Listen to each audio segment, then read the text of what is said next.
নমস্কার বন্ধুরা, Supriti's lifestyle and কবিতা চ্যানেলে সবাইকে অনেক অনেক স্বাগত। আশা করি সবাই খুব ভালো আছেন। আজ হলো 1 জানুয়ারি। Happy new year. সবাইকে নতুন বছর অনেক অনেক প্রীতি ও শুভেচ্ছা। আশা করি সবাই খুব ভালো আছেন। আজ এমন একটা গুরুত্বপূর্ণ দিন। আজ আমার জন্মদিন। আজ আমার শুভ জন্মদিন। Happy birthday. তো আজকের দিনটা খুবই গুরুত্বপূর্ণ, কিন্তু আমার কাছে খুবই একটা খারাপ দিন এবং দুঃখের দিন।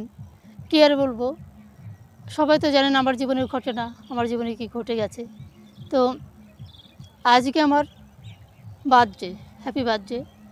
আজকের দিনটা আমার জীবনে খুবই গুরুত্বপূর্ণ ছিল হাজব্যান্ডের কাছে। হাজব্যান্ড সকাল থেকে ভাবতেন যে আমার জন্মদিনটা কীভাবে পালন করবেন, কী করবেন, কী খাওয়াবেন, আমাকে কী গিফট দেবেন, সেটা নিয়ে খুবই ভাবতেন এবং আমার জন্মদিনটা খুবই ঘটা করে করতেন।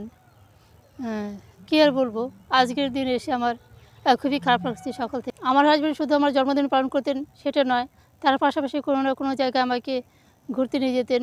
আর জন্মদিন শুধু বাড়িতেই পালন করতেন না, কোনো বছর আবার পার্কে পালন করেছেন। তো আজকের দিনটা আমার কাছে বিশেষ একটা স্পেশাল দিন ছিল। এবছর সেটা কোনোভাবেই হবে না, কে করবে? আর সেই মানসিকতা আমার নেই। তো বাবার বাড়ি থেকে বলেছে জন্মদিন পালন করি। তো আমি সেটা না করে দিয়েছি, কারণ আমার ভালো লাগছে না। এই দিনটা আমার কাছে খুবই গুরুত্বপূর্ণ ছিল। হাজব্যান্ড খুবই খুশি ছিলেন আমার জন্মদিন পালন করা নিয়ে। প্রতি বছর অনেক প্ল্যান করতেন যে আমাকে কীভাবে খুশি রাখবেন। তো আমার ভাগ্যটা এতই খারাপ যে আমি খুব একা হয়ে গেলাম এই পৃথিবীতে, খুবই একা। কেননা হাজব্যান্ড আর আমি সময়টা কাটাতাম খুব ভালোভাবে। আর একমাত্র দুইজনই মেম্বার ছিলাম আমাদের ফ্যামিলিতে। আর দেওর, যা, এরা ছিলেন পাশে, এটা ছিল পাশে। আর আমার শাশুড়ি মা কখনও আমাদের বাড়িতে থাকতেন আর কখনও থাকতেন না। বেশিরভাগ সময় ননদের ফ্ল্যাটে থাকতেন আর মাঝে মাঝে আসতেন। সব সময় আমরা দুজনেই একা সময় কাটাতাম। আর আমাদের যেহেতু ছেলে মেয়ে নেই, বেবি হয়নি, তো আমরা দিনগুলি দুজনেই কাটাতাম ঘোরাফেরা বিভিন্নভাবে। যতই যাই হোক না কেন, সবার জীবনে সমস্যা আসে, সমস্যা, তারপরে অনেক খারাপ দিন পার করে দুজনেই এগিয়ে চলেছিলাম। তো আমার ভাগ্য এতটা খারাপ হবে সেটা আমি ভাবতে পারিনি যে হাজব্যান্ড হঠাৎই স্ট্রোক করে মারা যাবেন, হঠাৎই এই পৃথিবী ছেড়ে চলে যাবেন আমাকে একা করে দিয়ে। তো একটা সময় ভাবি যে কীভাবে বেঁচে থাকবে পৃথিবীতে। তারপরে ভাবি যে আগামী দিনগুলির কথা, আর নিজেকে বেঁচে থাকতে হবে, হাজব্যান্ডের স্বপ্ন পূরণ করতে হবে। উনি আমাকে অনেক কাজে সাহায্য করতেন, চেয়েছিলেন যে আমি ইউটিউব চ্যানেলে সাকসেসফুল হই। সবসময় আমাকে বলতেন তোমাকে ইউটিউবে সাকসেসফুল হতেই হবে, একটা জায়গায় পৌঁছাতে হবে। তুমি যেহেতু ভিডিও করতে নেমেছো, তো সেই জায়গাটা তোমাকে সাকসেসফুল করতে হবে। তার জন্য উনি অনেক কিছু করতেন, আমাকে বিভিন্ন রকম জিনিস কিনে দেওয়া ভিডিও করার জন্য। তারপরে ভালো মোবাইল কিনে দিতে চেয়েছিলেন। উনি চেয়েছিলেন যে অনেক দামি মোবাইল তোমাকে কিনে দেবো যেন তুমি জীবনে সাকসেসফুল হতে পারো। তো সেটা হলো না, উনি চলে গেলেন এই পৃথিবী ছেড়ে। কিছুর করার নেই। আমার হাজব্যান্ড আমাকে নিয়ে অনেক কিছু ভাবতেন। একটা সময় আমাকে খুব বাধা দিয়েছিলেন যে তুমি কোনো চাকরি করতে পারবে না, মেয়েদের চাকরি করা ভালো নয়। বিভিন্নভাবে আমাকে বাধা দিতেন। চাকরি হয় ভেবে উনি বাধা দিয়ে আমাকে চাকরি করতে দিলেন না।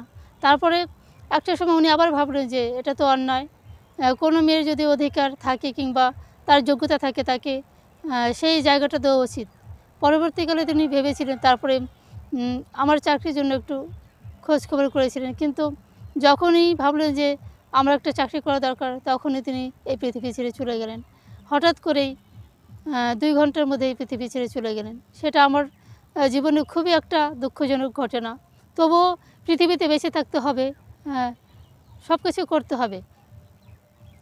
তো হাজব্যান্ডের কথা ভেবে আমি চাকরির চেষ্টা করে যাই হোক ছোটোখাটো একটা প্রাইভেট টিচারের জব করি। দুটো স্বপ্ন নিয়ে আমি এগিয়ে যেতে চাই। আমি ইউটিউব চ্যানেলে সাকসেসফুল হতে চাই এবং আমি যাই হোক চাকরি জগতে মানে এগিয়ে যেতে চাই। সেটা হাজব্যান্ডের আত্মার শান্তি সবসময় কামনা করি। উনি যেখানেই থাকুক, ভালো থাকুক। আর আজকের দিনটা আমার কাছে খুবই খারাপ দিন, কী আর করব। তো আজকে এই এই সময়ে হাজব্যান্ড ভাবতেন আমার জন্মদিন নিয়ে খুবই ঘটা করে করবেন। ঘটা করে বলতে বাড়ির মধ্যেই করতেন। তো সেই দিনটা খুবই ভালো কাটতো আজকের এই ১লা জানুয়ারি দিনটা। তারপরে বিকেলবেলা ঘুরে এসে রাত্রিবেলা আমরা জন্মদিন পালন করতাম, কিন্তু সেটা আর হলো না। কোনো কিছুই আজকে আমার ভালো লাগছে না। অনেকে আমাকে বলেছিল পিকনিক করার জন্য, তো আমার সেটা ভালো লাগলো না, সেটাও করলাম না। অনেকেই অনেক জায়গায় ঘুরতে যাচ্ছে, কেউ কেউ আমাকে ঘুরতে যাওয়ার জন্য বলেছিল, কিন্তু আমি সেটা যাইনি। কেন আমার মন থেকে ভালো লাগছে না, ভালো লাগছে না। আজকের দিনে আমি হাজব্যান্ডের সাথে ঘুরতে যেতাম। তো কী আর বলবো বন্ধুরা, কিছুর করার নেই। বেঁচে থাকতে হলে লড়াই করতে হবে, আর নিজেকে ভালো রাখতে হবে। ভালো কতটা রাখতে পারবো জানি না, ভালো বেশি থাকতে পারবো না, তবে নিজেকে সুস্থ রাখা বেশি দরকার। সেটাই বলতে চাই। বন্ধুদের কাছে একটাই কথা বলবো, সবাই আমার পাশে থাকবেন এবং একটু ভালোবাসা দেবেন, যেন আগামী দিনে আমি সামনের দিকে এগোতে পারি এবং একটু ভালো থাকতে পারি। তো বন্ধুরা, ভিডিওটা এখানেই শেষ করলাম। সবাই ভালো থাকবেন, সুস্থ থাকবেন। দেখা হবে পরের ভিডিওতে। ধন্যবাদ সবাইকে।